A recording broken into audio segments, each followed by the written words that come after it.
NBA YoungBoy is one of the most talented young stars that hip-hop has to offer. He holds 140 RIAA certifications, including 30 platinum and 71 gold records. He can rap, he can sing, he can get gangster, he can also get vulnerable. But what if I told you he was underachieving as an artist? Would you believe me? Yeah, I know, sounds crazy, right? But guess what? In this video, I'm gonna break down why he needs to start taking his artistry more seriously before it's too late. By the way, guys, my name is Uche and I make videos like this every single week, or at least I'm planning to. So if you like what you see, hit that like button. If you want to see me grow, hit that subscribe button. And let's get into this. Okay. Before we dive into the content, and before y'all get on my ass about Kentrell Golden, better known as YB, aka 4K Trey Baby, aka Grave Digger, Mountain Boy himself, aka the guy who got Ja Morant in trouble indirectly because he was trying to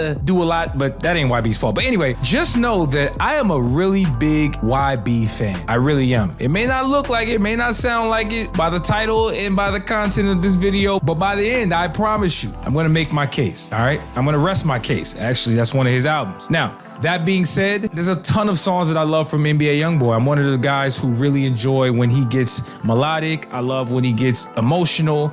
You know, I love when he starts spilling his pain about all the girls he's cheated on and all the babies he's made and all the people that have crossed him and how he's just this sad, lonely, foolish figure. I'm one of them dudes who like when he gets into that bag. But I gotta say, he does not do that enough for my personal liking. And so let's talk about the problem with YB's discography, right? And you could argue there's some good out of that as well. First and foremost, I'm gonna give him credit off top. His discography is prolific. It's prolific. I use that word very strategically because he has 34 charting projects, which is actually one of the highest in the industry since he's come into the industry in 2015. He's done a lot to really put himself on the map. You know, he's dropped a total of 8 studio albums. He has 26 mixtapes. That includes collaboration mixtapes. He has 3 compilation albums and he has 3 EPs. So do the math. As you can see, he probably has enough music to really equate a lot of the guys who are even his peers, which is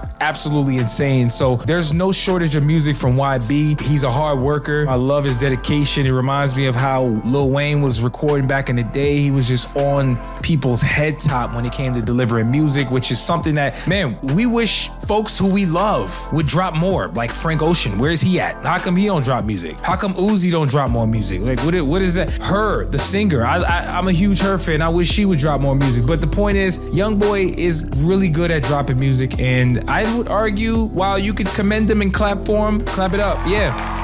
Let's do it. You could also argue that that's a curse in a sense because the themes of his music are super repetitive. You know, like I mentioned, he's the caretaker of Gravedigger Mountain. He does that music more than he does the vulnerable stuff, which I feel, while it does cater to his core audience, which is the YNs, people in the trenches, the young people that really look at him as the GOAT, it also doesn't allow folks who are upper stages in ages, whether it's the 30s and 40s, to really appreciate what he can do, because I really think he can do some really dope things on the microphone. I just wish he would do more.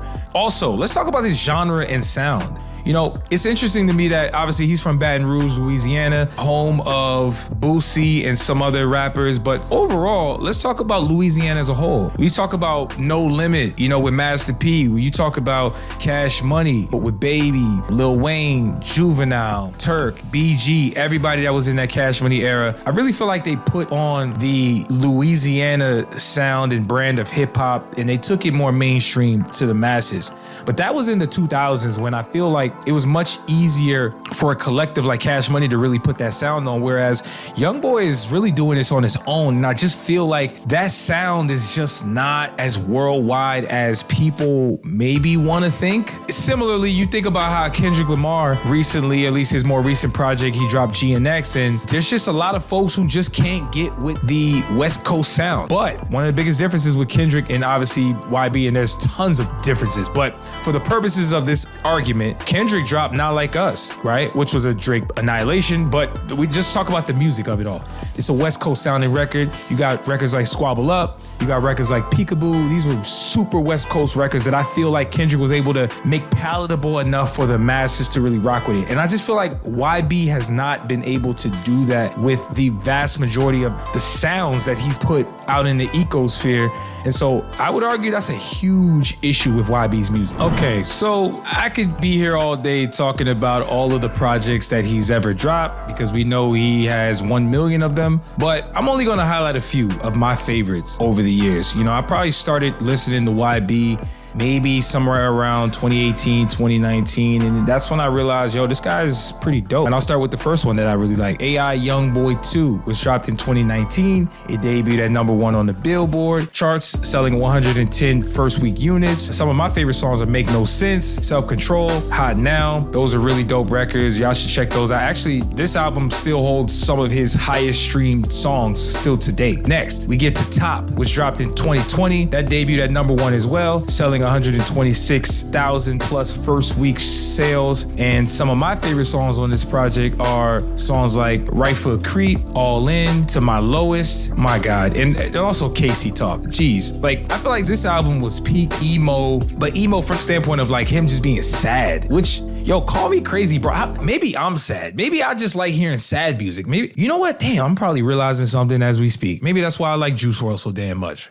Man, maybe I should stop being sad. I need to listen to some happy stuff. Anyway, we get to Sincerely Kentrell, was dropped in 2021. That debuted as well at #1 on the Billboard charts, selling 105K first week units. My top songs from this album were Nevada, Life Support, and Toxic Punk. Love Toxic Punk. I feel like that was his introduction to trying to go a little bit more emo with the rage aesthetic. But of course, Nevada is easily the best song on this project, well, at least for me. Next, we get to Colors, was dropped in 2022. This one debuted at #2, and it sold 80K first week units, which is dope. Again, YoungBoy, he's a high demand artist. He sells well. This was around the time where he was really beefing with Lil Durk and some of them dudes out there, but he dropped the song Fish Scale, which I thought was dope. He had No Switch. He had Emo Rockstar. He had Emo Love, and he had Foolish Figure. These three songs to me set the standard for what I think YoungBoy does extremely well. And when I feel like he's really special as an artist because he gets into that melodic bag,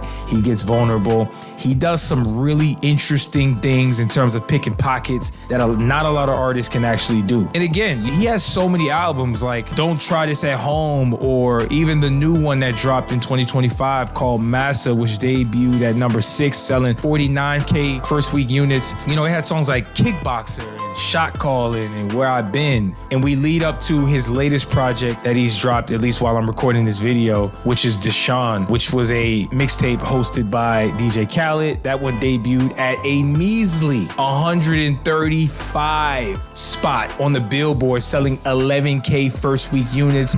I'm gonna cut him some slack because he did drop the project during the week. And there's a couple of songs I really like on there that set the stage for the argument I'm really about to make, like AI Marley, which shows him getting aggressive, but also talking his ish. Also songs like Pants Down, which I thought was probably the best song on the album. Well, the one that I go to the most is easily This Month's Confessions, which shows him doing everything that he always does, which seems to be kind of repetitive in his music. And that's why I have a solution for NBA YoungBoy. All right, so what is that solution? So let's take our time with this one. First and foremost, again, like I said, I've given YB credit off top for many reasons. Number one, he's prolific at making music. And the other thing is, I love that he is a boss in a sense, right? He's been able to have this long-lasting career, not coming up under anybody's wing, any established artist, really been able to stand on his 2 feet and create his own fan base.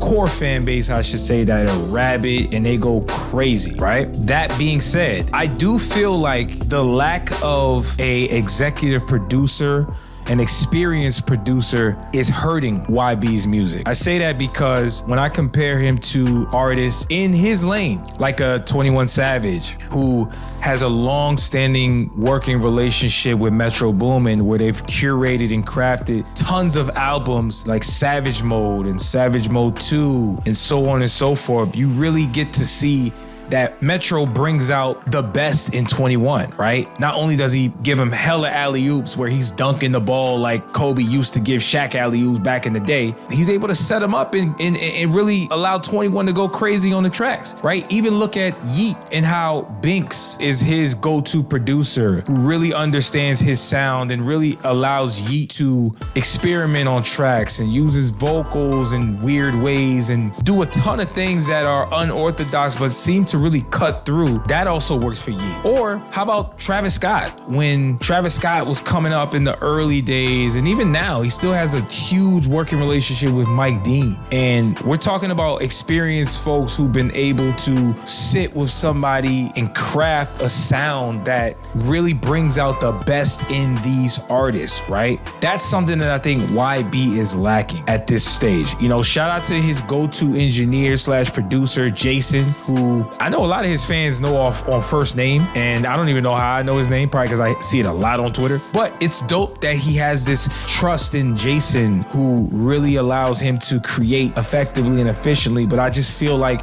yo, where are the OGs that are gonna step in of this era that can really sit with YB and craft a sound that can really take him to the next level? You know, I feel like that's something that YB is lacking. And you're probably like, what are you talking about? He has a lot of go-to producers. Yeah, I get it, guys, I know. But do you remember how he sounded over the story of OJ where he did his Top remix? Because I do. I heard a hungry YB. I heard a dude who was talking about ownership and being a boss. And, you know, we got to see YB rap over a slow sample-based production. Or, you know, what about what he did with Tyler, the Creator on What's Your Name? Remember that? You know, I know you guys are in his core group listening to this, but it's like, I think YB shines a little bit more when I hear him over production that he doesn't typically rap over.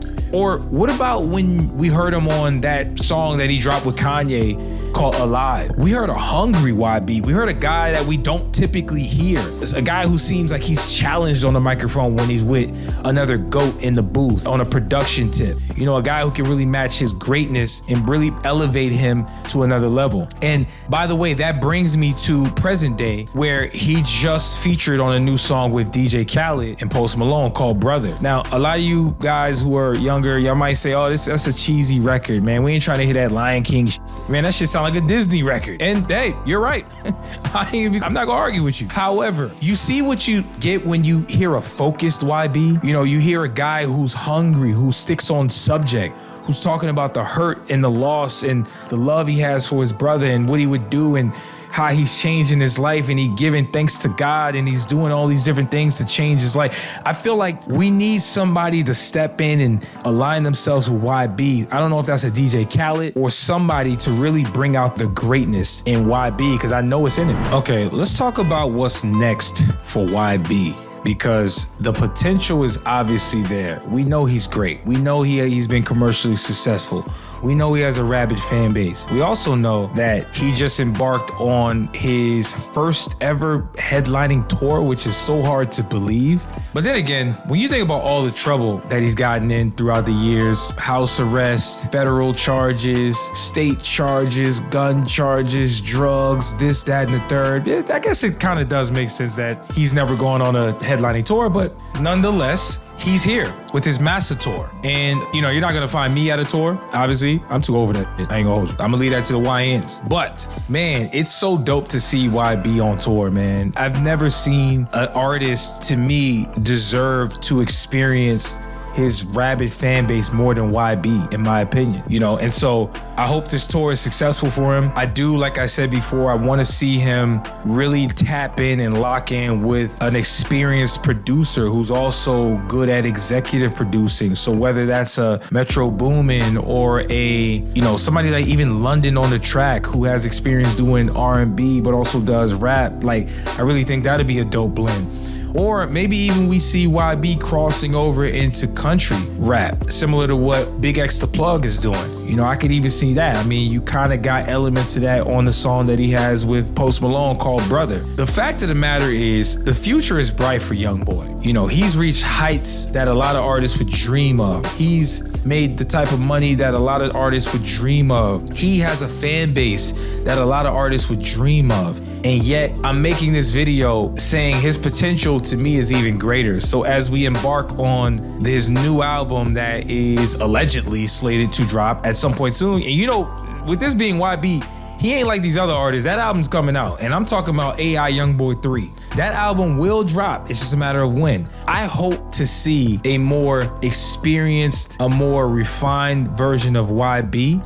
And I also would want him to slow down on his releases. I feel like we all have experienced YB fatigue when it comes to his records, and I do think that's hurting his ability to become critically acclaimed. And it sucks because, again, I think this guy is super talented, but I just don't see platforms and critics and just people talk about YB's music like it should be. And I think it's because he's not giving people the ability to see his artistry in an elevated manner. So that's what I hope is next for YB. And man, we're going to see what happens. Hopefully he stays out of trouble. Hopefully he continues to provide for his peoples, provide for his 100 kids that he has. Actually, I think it's like 13 at this point. And I hope things keep going up, man. But the future is bright for YB. But what do you guys think? Despite YB's enormous success, should he be striving for growth in his career artistically? Or should he be doing the exact same thing he's been doing this entire time? Y'all let me know in the comments. Again, my name is Uche. I'll see you in the next video.